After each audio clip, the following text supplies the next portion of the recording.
Assalamualaikum warahmatullahi wabarakatuh.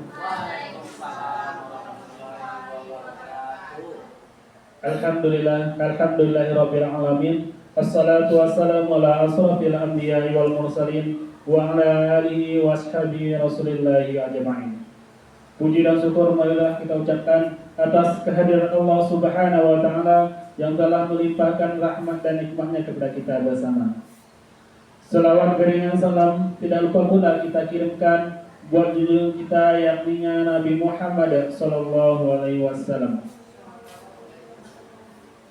Yang terhormat Ibu Kepala Sekolah SMP Negeri 2 Kubung, yang terhormat kepada Bapak dan Ibu Guru SMP Negeri 2 Kubung, dan yang teristimewa kepada Ibu yang Dayanti untuk mempresentasikan tugasnya pada pagi hari ini.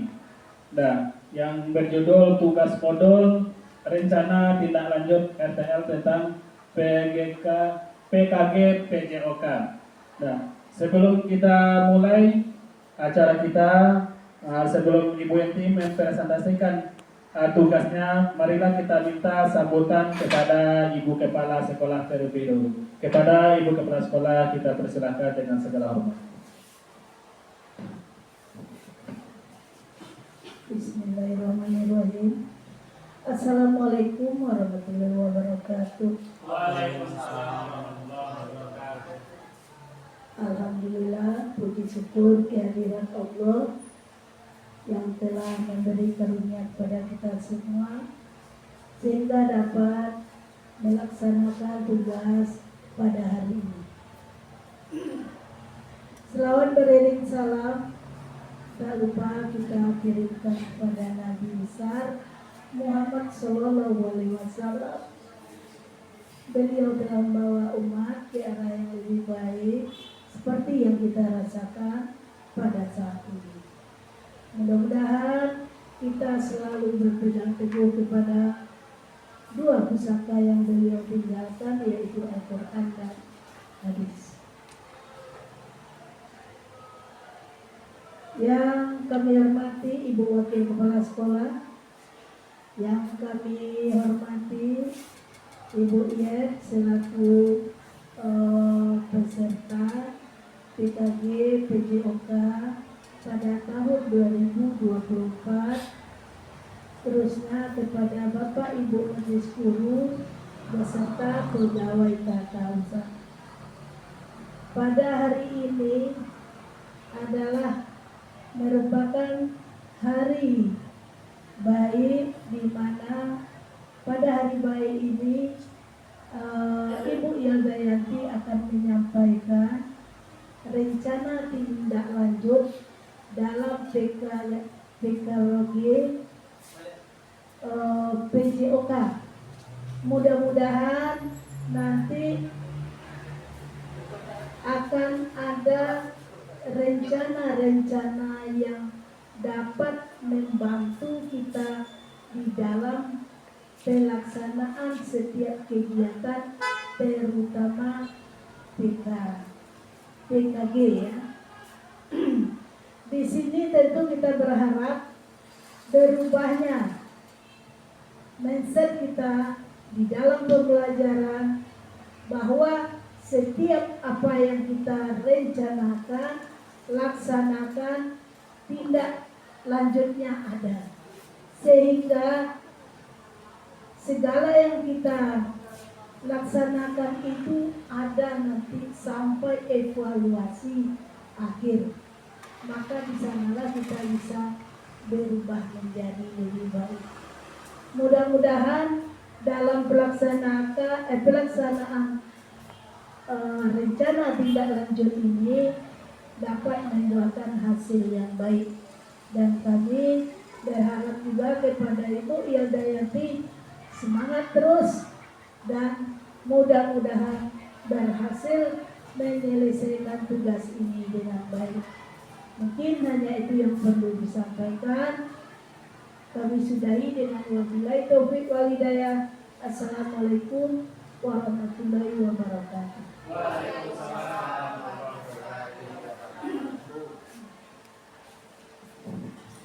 Terima kasih banyak kita ucapkan kepada Ibu Kepala Sekolah yang telah memberikan arahan kepada kita bersama. Selanjutnya presentasi yang akan disampaikan oleh Ibu Yaudayanti SPD yaitu rencana tindak lanjut PKG PJOK tahun 2024-2025. Kepada Ibu Yaudayanti kita persilahkan. Bismillahirrahmanirrahim. Assalamualaikum warahmatullahi wabarakatuh.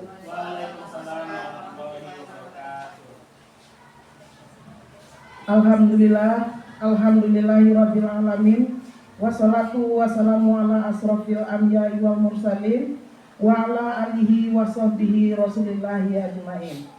Puji beserta syukur mari sama-sama kita ucapkan kehadiran Allah Subhanahu wa taala, karena di pagi hari ini kita semua diberikan rahmat oleh Allah, yaitunya rahmat kesehatan, sehingga kita semua dapat untuk melaksanakan tugas rutin kita setiap hari. Selawat beserta salam mari sama-sama kita kirimkan kepada Nabi besar kita Muhammad Sallallahu Alaihi Wasallam, agar di hari yang akhir nanti kita mendapat syafaat dari beliau. Amin amin ya rabbal alamin. Yang sama-sama kita hormati Ibu Kepala SMP 2 Kubung, yang sama-sama kita hormati Ibu Wakil Kepala SMPN Negeri 2 Kubung, yang sama-sama kita hormati Bapak Ibu Majelis Guru SMPN Negeri 2 Kubung, terusnya kepada karyawan dan karyawati SMP 2 Kubung.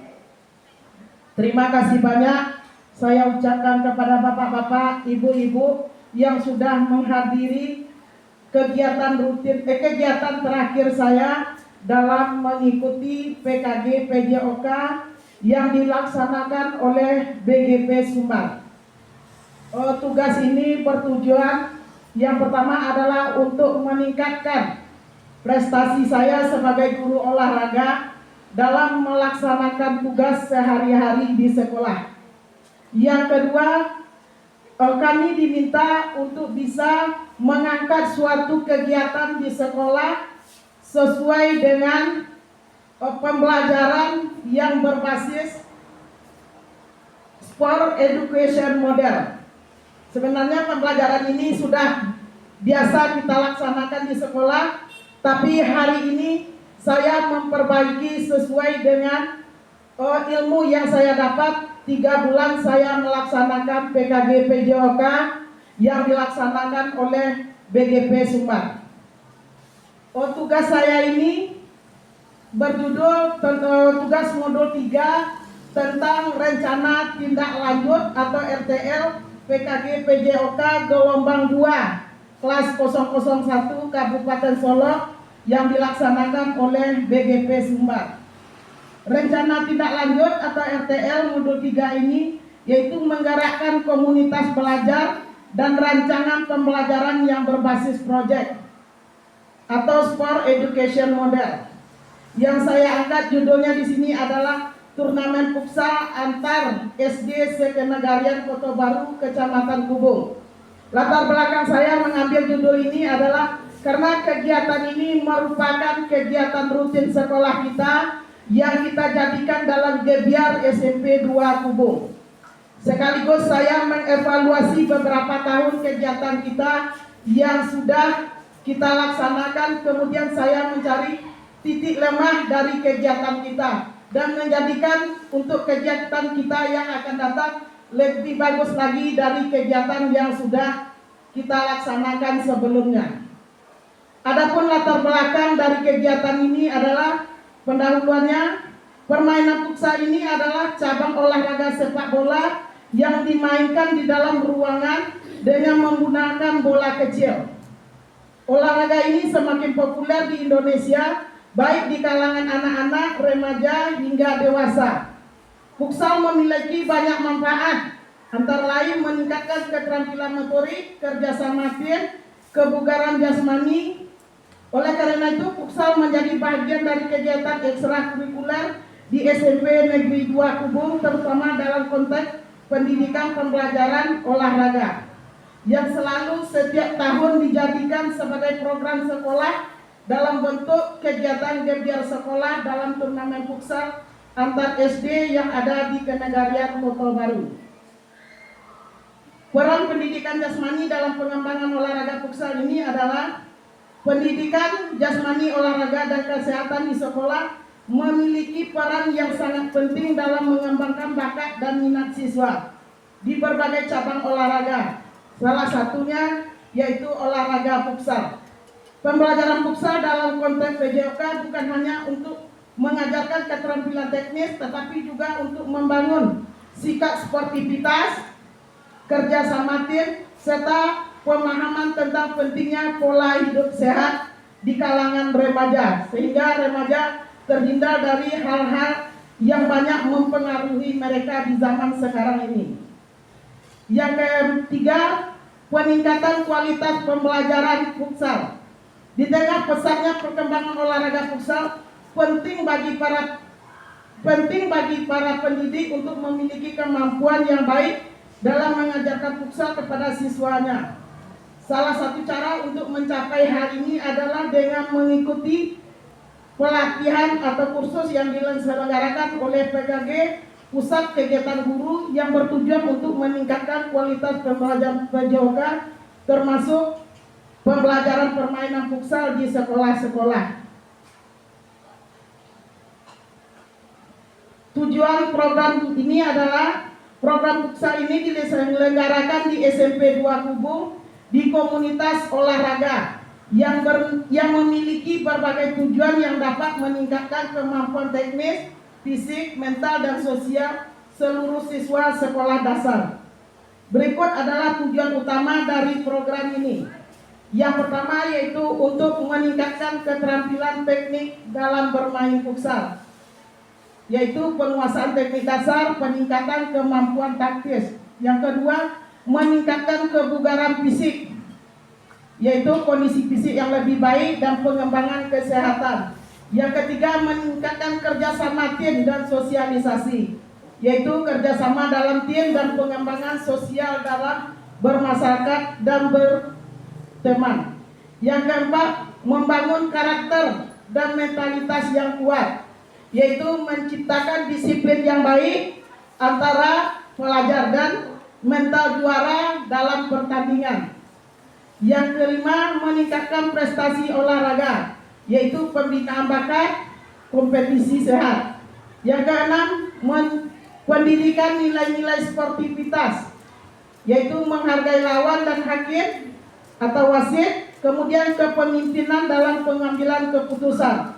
Yang ketujuh, memperkenalkan futsal sebagai gaya hidup, yaitu gaya hidup sehat dan rekreasi atau hiburan. Yang kedelapan, mendorong peningkatan kualitas pembelajaran PJOK, yaitu dengan meningkatkan kompetensi. Dan yang kesembilan, meningkatkan kepercayaan diri dan kemandirian dengan cara kepercayaan diri dalam berkompetensi dan kemandirian dalam bermain. Yang kesepuluh, mendukung pembentukan komunitas olahraga, yaitu keterlibatan dalam suatu komunitas. Yang berikut, capaian atau langkah-langkah dan hasil yang diharapkan untuk setiap tujuan kegiatan.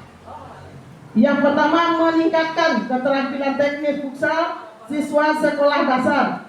Dengan capaian peserta dapat menguasai teknik dasar futsal. Yang kedua, langkah-langkahnya, yaitu dengan melakukan latihan rutin atau menjadikan kegiatan ekstrakurikuler di sekolah-sekolah sehingga mengurangi kegiatan siswa untuk hal-hal yang tidak diingini. Kemudian hasil yang diharapkan, peserta memiliki keterampilan teknis yang solid. Yang kedua, meningkatkan kebugaran fisik siswa-siswa sekolah dasar. Dengan capaiannya, peserta memiliki stamina yang baik, kelincahan dan kekuatan tubuh. Dengan cara atau dengan langkah-langkah mengintegrasikan latihan kebugaran seperti lari, fitness, dan lain-lain. Kemudian hasil yang diharapkan, meningkatkan daya tahan fisik, kelincahan, dan kecepatan peserta didik.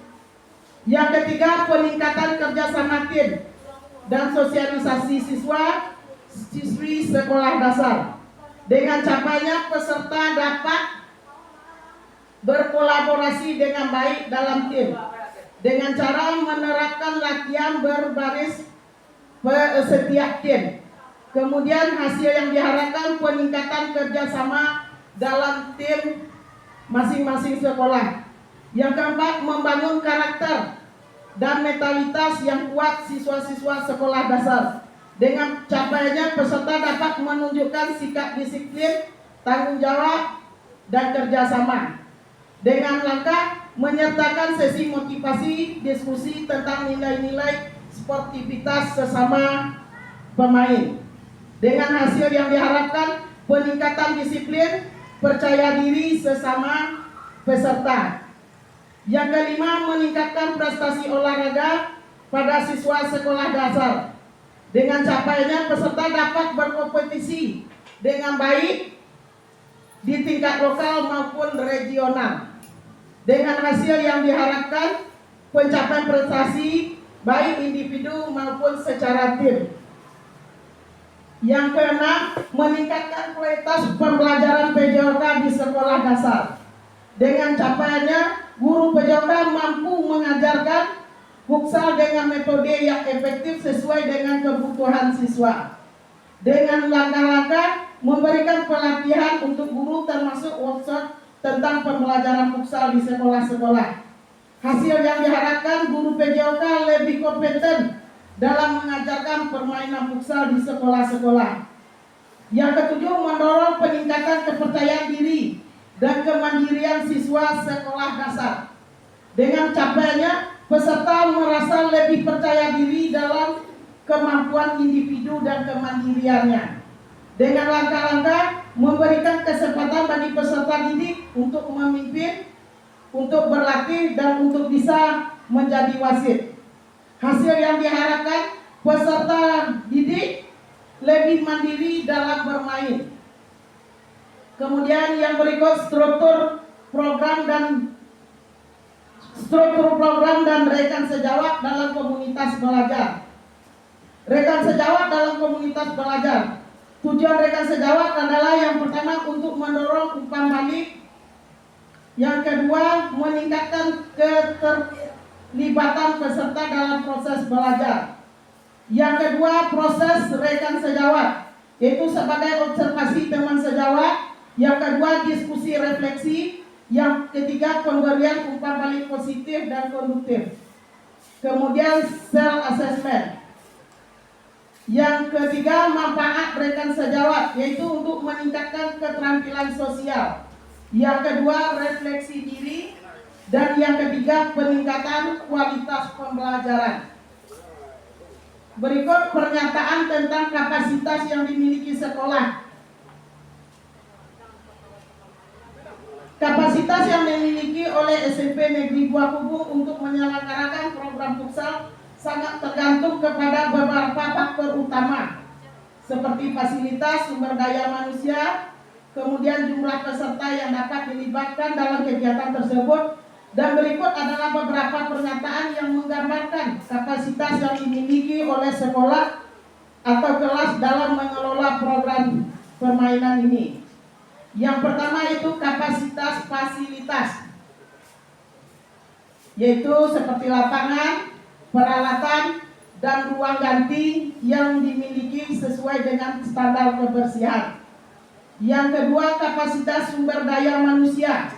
Sekolah memiliki tenaga pengajar atau pelatih yang kompeten dan pengalaman dalam mengajarkan futsal, seperti guru PJOK yang terlatih, kemudian pelatihan atau asisten pelatih, kemudian kolaborasi dengan komunitas futsal. Yang ketiga, fasilitas atau jumlah peserta. Sekolah atau kelas dapat menangani jumlah peserta yang cukup banyak dalam program futsal ini dengan memperhatikan beberapa hal sebagai berikut. Yang pertama, rasio pelatih dan peserta. Yang kedua, kelas terpisah berdasarkan tingkat kemampuan. Yang ketiga, peserta yang aktif dalam melaksanakan suatu kegiatan. Yang keempat, kapasitas organisasi dan manajemen. Ini merupakan salah satu kegiatan atau pendukung terlaksananya suatu turnamen. Yang pertama yaitu jadwal yang terstruktur. Di sekolah kita sudah menyediakan jadwal yang terstruktur ini, yaitu setiap akhir semester 2 dengan tujuan untuk mencari bibit-bibit yang berpotensi dari sekolah-sekolah dasar. Yang berikut, pengelolaan administrasi yang efisien. Kemudian pengelolaan kompetisi yang baik sehingga menimbulkan rasa senang dan nyaman bagi peserta. Yang kelima, kapasitas pengembangan dan evaluasi. Sekolah memiliki kemampuan untuk mengembangkan dan mengevaluasi program ini secara berkelanjutan dengan cara evaluasi berkala, kemudian program pengembangan berkelanjutan, kemudian pemberian umpan balik. Yang keenam, kapasitas pengadaan sumber daya manusia, yaitu dengan berkolaborasi dengan pihak luar, kemudian pembiayaan program dengan pihak luar. Kemudian berikut rencana dan evaluasi. Rencana dan evaluasi dalam program PUKSA sangat penting untuk memastikan bahwa tujuan pembelajaran tercapai, sehingga untuk mengetahui kemampuan peserta dan kualitas pelaksanaan program. Dengan tujuan evaluasinya yaitu menilai kemajuan keterampilan peserta didik, kemudian mengukur peningkatan kebugaran jasmani fisik, kemudian penilaian perkembangan sikap mental dan karakter. Kemudian jenis evaluasi, yang pertama adalah evaluasi formatif, yang kedua evaluasi sumatif, kemudian alat dan teknik evaluasi. Itu bisa berupa checklist dan rubrik penilaian, tes fisik atau fitness test, kemudian self assessment dan penilaian rekan sejawat, kemudian terakhir observasi. Kemudian kriteria penilaian, yang pertama itu keterampilan atau teknik yang dimiliki, yang kedua kebugaran fisik, yang ketiga kerjasama tim dan komunikasi, kemudian yang terakhir sikap mental dan karakter peserta didik. Kemudian jadwal dan waktu evaluasi.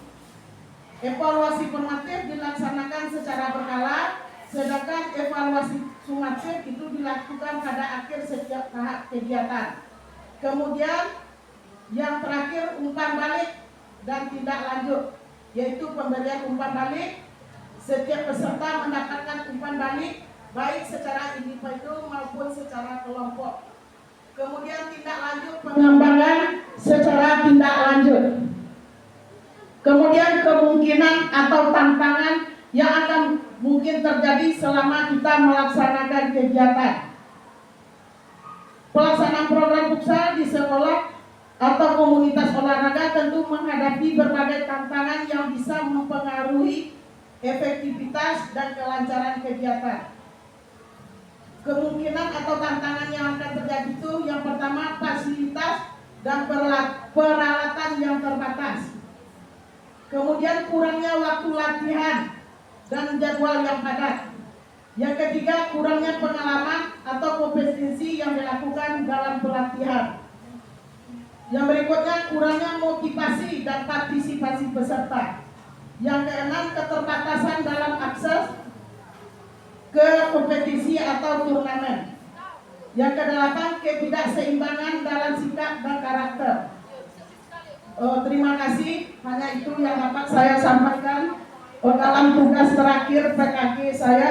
Mudah-mudahan apa yang saya sampaikan ini dapat saya laksanakan dalam pembelajaran PJOK sehari-hari di SMP 2 Gubuk, dan saya bisa mengangkat suatu kegiatan atau suatu turnamen di sekolah kita ini, sehingga turnamen yang saya laksanakan nanti bisa berjalan dengan baik dan membawa nama baik untuk SMP 2 Gubuk. Terima kasih banyak saya ucapkan kepada bapak-bapak, ibu-ibu yang sudah mengikuti kegiatan saya ini. Saya sudahi dengan wabillahi taufiq wal hidayah. Wassalamualaikum warahmatullahi wabarakatuh.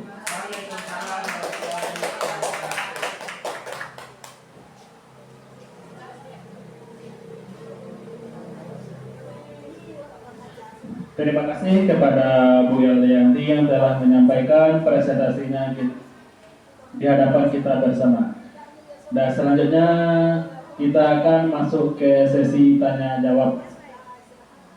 Apakah ada Bapak dari Ibu yang ingin berdiskusi tentang tugas Ibu yang tadi? Kepada Ibu Is, kita persilakan. Assalamualaikum warahmatullahi wabarakatuh. Terima kasih atas waktu yang diberikan. Sungguh luar biasa sekali apa yang disajikan oleh Ibu Yet tadi. Mudah-mudahan kedepannya memang gebiar futsal kita semakin baik hendaknya. Kemudian dari paparan tadi ada satu yang membuat saya tergelitik untuk ingin tahu, karena tadi saya rasanya belum memahami. Itu yang ada sport education, sport education model. Nah itu bagaimana? Apakah itu model pembelajaran dan kemudian bagaimana bentuknya? Mohon dijelaskan. Terima kasih. Nah, terima kasih kepada Bu Is. Nah, di sini akan dijelaskan oleh Bu Is tentang sport education model. Kepada Ibu, silakan. Terima kasih Bu Is yang sudah memberikan masukan tanggapan atas tugas yang saya laksanakan. Sport education model ini adalah bentuk-bentuk pembelajaran, kemudian bentuk-bentuk kegiatan yang kita rencanakan dalam suatu turnamen. Contohnya kita mengadakan futsal, apa latar belakangnya, apa strukturnya, bagaimana cara pelaksanaannya, kemudian sampai nanti siapa yang jadi panitianya, siapa yang jadi wasit, kemudian terakhir nanti sampai ke juara. Itu yang dimaksud dengan sport education model. Itu kita memberikan model pembelajaran atau model kegiatan dalam mengangkat suatu kegiatan yang terstruktur dari awal sampai akhir. Itu tuh kan tadi bagus sekali kita memang menyediakan. Apakah itu siswa yang pelaksananya atau kita guru? Kalau dapat kita yang pelaksananya kalau tingkat SMP adalah siswa. Karena kemarin biasanya saya melaksanakan kegiatan gebiar futsal yang ada di sekolah kita ini. Yang pelaksananya adalah siswa OSIS. Saya hanya membantu mereka bagaimana mereka menjadi seorang pelaksana. Bagaimana ketua memberikan sambutan, bagaimana dia menghargai tamu, kemudian bagaimana dia membuat skate permainan, kemudian bagaimana dia masuk memberikan layanan kepada peserta yang lain. Sama-sama.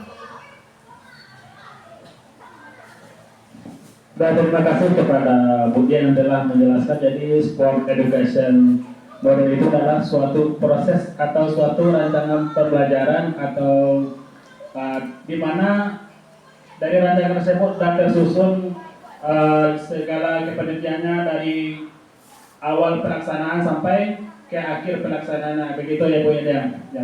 Terima kasih kepada Bu Dian. Apakah ada yang ingin bertanya lagi kepada Bapak atau Ibu?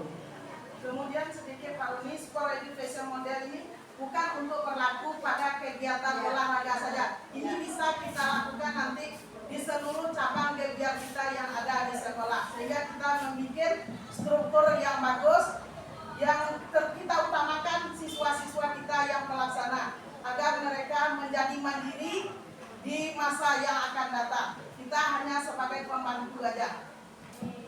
Tidak terbayang nanti apa yang akan kita kerjakan gitu kan. Maksudnya dengan ini memang menambah wawasan kita gitu kan. Memang kan tujuannya kita akan melatih siswa sebagai pemimpin. Kita cobakan ke dia semuanya. Jadi mudah-mudahan nanti dengan kegiatan yang lain, mungkin dari keagamaan biasanya kita juga ada melaksanakan. Mudah-mudahan nanti juga akan seperti itu. Baiklah, terima kasih ya kepada Ibu Is dan Bu Dian dan kepada Bapak dan Ibu guru semuanya. Mari kita kasih aplaus kepada Bu Dian dan Bu. Baiklah, saya sebagai moderator kalau ada kata yang salah Mohon dimaafkan, saya akhiri dengan hamdalah. Assalamualaikum warahmatullahi wabarakatuh.